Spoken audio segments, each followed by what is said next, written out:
Please make this change in a well-ventilated space, have a fire extinguisher on hand, and with plenty of towels and a bucket to manage leaking fuel.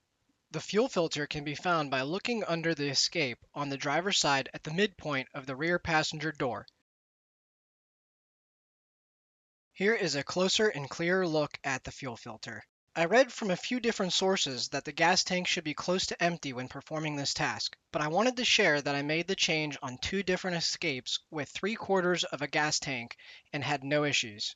Several sources I read cited I should pull the fuse for the fuel pump on the escape while it was running. I tested pulling both the fuse for the fuel pump and the fuel pump relay, and removing either did not allow the vehicle to continue running to relieve pressure. I found that I was able to relieve pressure by removing the connection for the fuel reset switch located on the front passenger footspace area. The switch is designed to stop the fuel pump during a significant impact to the vehicle. It took about 45 seconds for the vehicle to stop running after pulling the attached cable, but I cannot recommend this method either because I had to use a friend's OBD2 reader to clear the fuel-related warnings that this method generated. The method I do recommend involves wearing safety glasses and managing the light spray created by the pressure still in the line during the removal process with some towels. This method creates no check engine condition. Begin the removal process of the fuel filter by fully loosening the screw clamp using a flat-headed screwdriver. Next, remove the retention clip for the Schrader connection on the fuel rail and move it out of the way on both sides of the filter. I can't recommend enough that you purchase a fuel line scissor disconnect tool for around $10. Just search this term online.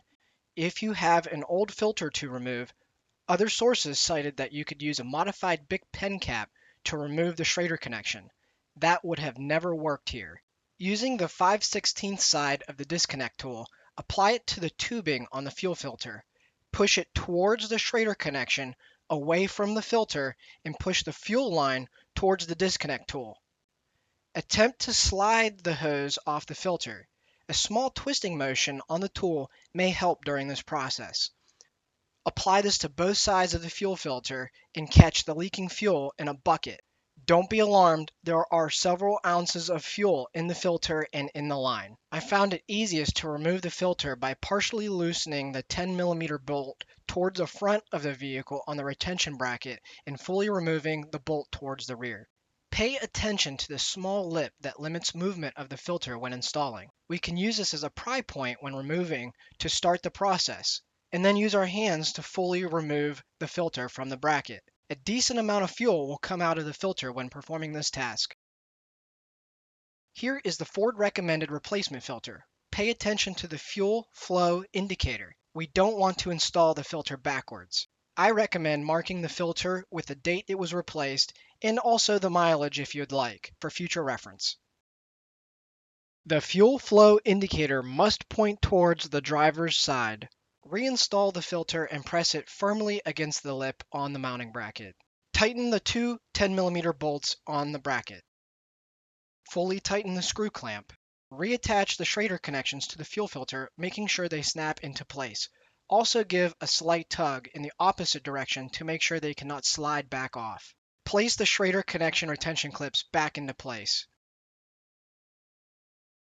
If you unplugged the fuel reset switch, plug that back in and return the cover, minding the rubber seals for the door and making sure not to strike the cover too hard, or you could trip the reset switch, stopping fuel flow to the engine.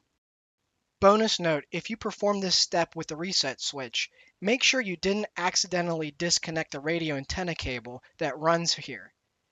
Finally, turn the ignition to the on position about 6 to 10 times, waiting 5 seconds before returning it back to the off position. This will engage the fuel pump and fill the line and filter with fuel and pressure.